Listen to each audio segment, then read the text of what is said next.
Hello বন্ধুরা, আরো একটি নতুন ভিডিওতে সবাইকে স্বাগতম। আজকে আমাদের আলোচনার বিষয় হচ্ছে ইডিয়মস।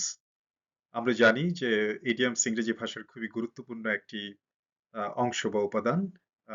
সো ইডিয়মস ছাড়া ইংরেজি ভাষা শিক্ষা অনেকাংশেই অসমাপ্ত থেকে যায়। Idioms are considered as the ornaments of the English language. It helps to beautify the language. So আমরা বুঝতে পারছি যে এটা খুবই গুরুত্বপূর্ণ এবং ইডিয়মস ছাড়া আসলে ভাষা শিক্ষা অনেকাংশেই অসমাপ্ত বা অসম্পূর্ণ থেকে যায়। সো আজকে আমরা ইডিয়মস এর একটি বিশেষ ধরন নিয়ে আলোচনা করব। আসলে যেটা বলতে যাচ্ছি সেটা হচ্ছে ইডিয়মস উইথ কান্ট্রিজ। আমরা টাইটেল দেখেই বুঝতে পারছি যে দেশের নামের সাথে সম্পৃক্ত বিভিন্ন ইডিয়মস গুলো আমরা শেখার চেষ্টা করব। নিঃসন্দেহে এটা একটা ব্যতিক্রমধর্মী প্রয়াস। আশা করি আপনাদের এটা ভাল লাগবে। খুবই চমৎকার একটা আলোচনা। একই ধরনের বিভিন্ন দেশের নামের সাথে সম্পৃক্ত ইডিয়মস গুলো আমরা একে একে আলোচনা করব। অবশ্যই আমাদের সাথে থাকবেন। আমরা পরবর্তী স্লাইডে চলে যাচ্ছি।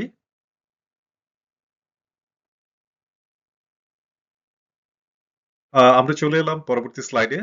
পরবর্তী স্লাইডে আমাদের প্রথম যেই ইডিয়মস আমরা দেখতে পাচ্ছি সেটা হচ্ছে take French leave. So take French leave, আমরা ফ্রেঞ্চ এর মানে আমরা জানি এটা হচ্ছে ফ্রান্স দেশের সাথে সম্পৃক্ত, তাই না? ফ্রেঞ্চ আহ, সাধারণত ফরাসি জাতি বা ফরাসি ভাষাকে আহ, বোঝায়। টেক ফ্রেঞ্চ লিভের মানে আসলে কি দাঁড়ায়, আমরা এই ইডিয়মসটার মানে আমরা এখন জানবো। সো মিনিং হচ্ছে to leave work without permission. তার মানে হচ্ছে অনুমতি না নিয়েই কর্মস্থল ত্যাগ করা, তাই না? কর্মস্থল থেকে অনুমতি না নিয়েই চলে যাওয়া, সেটাকেই আমরা ফ্রেঞ্চ লিভ বলছি। আশা করি অর্থটা আপনাদের কাছে পরিষ্কার হয়েছে। আমরা একটা উদাহরণের মাধ্যমে জিনিসটা আরো পরিষ্কারভাবে বোঝার চেষ্টা করব। এক্সাম্পলে চলে যাচ্ছি। The driver has taken French leave. খুব সহজেই বোঝা যাচ্ছে যে ড্রাইভার আসলে অনুমতি না নিয়েই সে চলে গেছে। হ্যাঁ, অনুমতির তোয়াক্কা করেনি, অনুমতি না নিয়েই সে চলে গেছে। তাহলে ফ্রেঞ্চ লিভের অর্থটা আশা করি আপনাদের সামনে পরিষ্কার হয়েছে। এরপর আমরা চলে যাচ্ছি আমাদের পরবর্তী স্লাইডে। আমাদের পরবর্তী ইডিয়মস হচ্ছে পার্ডন মাই ফ্রেঞ্চ। এখন পার্ডন মাই ফ্রেঞ্চ এর অর্থ আসলে কি, মিনিং কি, আমরা মিনিংটা জানার চেষ্টা করছি। To say sorry for using offensive language. So বোঝা যাচ্ছে যে আপত্তিকর কোনো ভাষা ব্যবহারের জন্য যদি কেউ ক্ষমা প্রার্থনা করে, তাহলে আহ, সেই ইডিয়মসটাকে আমরা বলতে পারবো পার্ডন মাই ফ্রেঞ্চ। তাহলে পার্ডন মাই ফ্রেঞ্চ আসলে বোঝায় যে আপনি আপত্তিকর কোনো ভাষা ব্যবহার করেছেন এবং সেই জন্য কারো কাছে আপনি ক্ষমা প্রার্থনা করছেন। আমরা একটা এক্সাম্পল দিয়ে জিনিসটা ক্লিয়ার করার চেষ্টা করব, পরিষ্কার করার চেষ্টা করব। That's just bullshit, pardon my French. তাহলে এখানে বুলশিট শব্দটা আমরা ব্যবহার করেছি। আমরা জানি যে এটা একটা আপত্তিকর বা অফেন্সিভ ল্যাঙ্গুয়েজ। সাধারণত আহ, কোনো ভদ্র ভাষায় আমরা বুলশিট শব্দটা ব্যবহার করি না ইংরেজিতে। সেটা ব্যবহার করা সম্ভব নয়, এটা কার্টিয়াস না। তার মানে ভদ্র ভাবে এটা ব্যবহার করার সুযোগ নেই। সো আমরা যখন এই শব্দটা ব্যবহার করব তখন আমরা ক্ষমা প্রার্থনা করছি এটা বলে পার্ডন মাই ফ্রেঞ্চ। তার মানে আপনি বোঝাতে চাচ্ছেন যে আমি যে অফেন্সিভ ল্যাঙ্গুয়েজ ইউজ করেছি সেটার জন্য আমি ক্ষমা প্রার্থনা করছি। অতএব আমরা এখন চলে যাচ্ছি আমাদের আহ, পরবর্তী স্লাইডে। স্বাগতম জানাচ্ছি পরের স্লাইডে। এখন চলে যাচ্ছি আমরা পরবর্তী ইডিয়মসে। আমাদের পরবর্তী ইডিয়মস আমরা স্ক্রিনে দেখতে পাচ্ছি, সেটা হচ্ছে গো ডাচ। গো ডাচের মানে আসলে কি? আমরা ডাচ মানে আমরা জানি ডাচ হচ্ছে নেদারল্যান্ডের জাতিকে ডাচ বলে এবং নেদারল্যান্ডের ভাষাকেও ডাচ বলে। এখন আমরা অর্থে চলে যাচ্ছি। To share the cost of something equally, যে কোনো কিছুর খরচকে সমানভাবে শেয়ার করে নেওয়া বা বন্টন করে নেওয়াকে আমরা গো ডাচ বলছি। এখন আমরা উদাহরণের মাধ্যমে জিনিসটা আরো পরিষ্কার হওয়ার চেষ্টা করব। We always go Dutch on dinner. তাহলে কি বোঝাচ্ছে? এটাই বোঝাচ্ছে যে ডিনারে কিছু লোক একসাথে খেতে গেল, তখন ডিনারের যে পুরো খরচটা এসছে, যে ডিনারের যে বিলটা এসছে সেই বিলটা সবাই যদি সমানভাবে ভাগ করে নেয় বা সবাই সমানভাবে দেয়, হ্যাঁ, সেটাই হচ্ছে গো টাচ। আমরা জানি যে বিশ্ববিদ্যালয়ের জীবনে আমরা অনেক রেস্টুরেন্টে খেতে গিয়েছি। সেখানে আমরা বন্ধুরা হয়তো নিজ নিজ খাবারের বিল দিয়েছি, অথবা আমরা পুরো খাবারের বিলকে সমানভাবে ভাগ করে নিয়েছি এবং সবাই যার যার অংশটা দিয়েছি। এটাই গো ডাচ আসলে। আশা করি সবাই পরিষ্কারভাবে বুঝতে পেরেছেন। আমরা আসলে আমাদের পরবর্তী স্লাইডে চলে যাচ্ছি। স্বাগতম বন্ধুরা। আমাদের পরবর্তী ইডিয়মস হচ্ছে ইন্ডিয়ান সামার। সো ইন্ডিয়ান সামারের মিনিংটা আসলে কি? আমরা অর্থে চলে যাচ্ছি।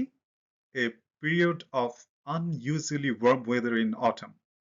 তার মানে বোঝা যাচ্ছে যে অসময়ে যদি খুব গরম বা উষ্ণতা আমাদের অনুভূত হয়, সেটাকে আমরা ইন্ডিয়ান সামার বলছি। তার মানে হচ্ছে যে সময় আসলে খুব বেশি গরম থাকার কথা নয়, হ্যাঁ? বা খুব বেশি উষ্ণতা আমাদের অনুভব করার কথা নয়। তখন যদি আমরা খুব বেশি উষ্ণতা অনুভব করি, সেটাকে ইন্ডিয়ান সামার নামে অভিহিত করা হচ্ছে। আশা করি ইডিয়মসটার অর্থ আপনাদের কাছে পরিষ্কার হয়েছে।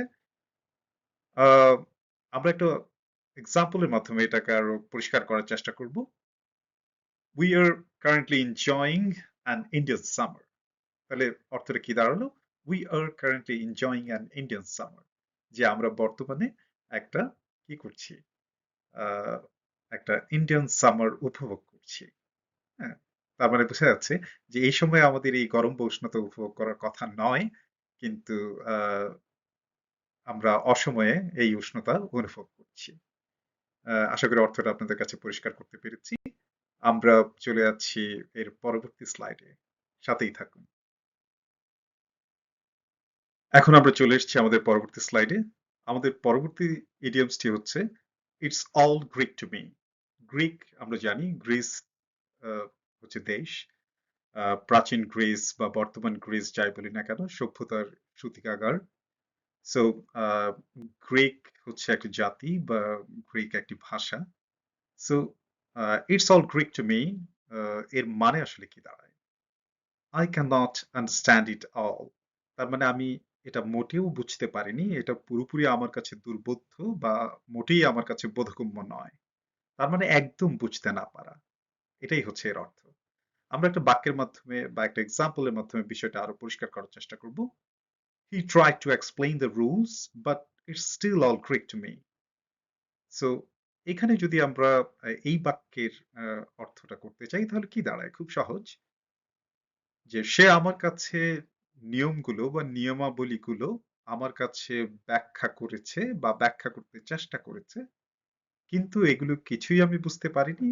এগুলো একদম আমার বোধগম্য হয়নি বা আমি একদম বুঝতে পারিনি। আশা করি বিষয়টা আপনাদের কাছে পরিষ্কার হয়েছে, আপনারা বুঝতে পেরেছেন। এখন আমরা চলে যাব পরবর্তী স্লাইডে। আমাদের আজকের লেসনের সবচেয়ে শেষ যে ইডিয়মসটি, সেটা হচ্ছে when in Rome do as the Romans do. So আমরা দেখতে পাচ্ছি রোম, আমরা জানি যে ইটালির একটি প্রসিদ্ধ শহর হচ্ছে রোম। সো সেখান থেকেই আহ, এই ইডিয়মসটা হয়েছে। আমরা জানি যে রোম শব্দটা ওখান থেকে এসেছে, ইটালির রোম থেকেই। সো একটি স্থানের নাম আমরা জানি। when in Rome do as the Romans do, কি অর্থ বহন করে এটা? আসলে এটা এটাই বোঝায় যে when you are visiting a different country, you should behave like the people who live there. তার মানে বোঝাচ্ছে যখন আপনি একটা বিশেষ দেশ আপনি ভ্রমণ করবেন, হ্যাঁ, বিশেষ দেশ দেখতে যাবেন, তখন সেই দেশের লোকেরা যেভাবে ব্যবহার করে সেভাবে আপনি সেখানে ব্যবহার করবেন। আসলে বোঝাতে চাচ্ছে এক দেশে যখন আমরা একটা কথা বলে থাকি বাংলায় যে যত দেশে যদাচার, আপনি যে দেশে যাবেন সেই দেশের আচার আচরণ, কালচার, সংস্কৃতি সেগুলোকে সম্মান জানিয়ে সেগুলোকে অনুসরণ করার চেষ্টা করবেন। তাহলে সেখানকার মানুষ এবং পরিবেশের সাথে খাপ খাইয়ে নেওয়াটা ভীষণ সহজ হয়ে উঠবে। সো আশা করি আপনারা এর অর্থ বুঝতে পেরেছেন। এই ছিল আমাদের আজকের আয়োজন, আজকের ৭টি আহ, বিশেষ ইডিয়মস, ইডিয়মস উইথ কান্ট্রিজ। আমাদের ভিডিওটি ভালো লাগলে আমাদের সাথেই থাকবেন এবং আমাদের চ্যানেলটি সাবস্ক্রাইব করবেন এবং লাইক এবং শেয়ার করবেন। ধন্যবাদ সবাইকে। আবার কোনো নতুন ভিডিওতে আপনাদের সাথে দেখা হবে। বিদায় নিচ্ছি। ভালো থাকবেন। আমাদের সাথেই থাকবেন।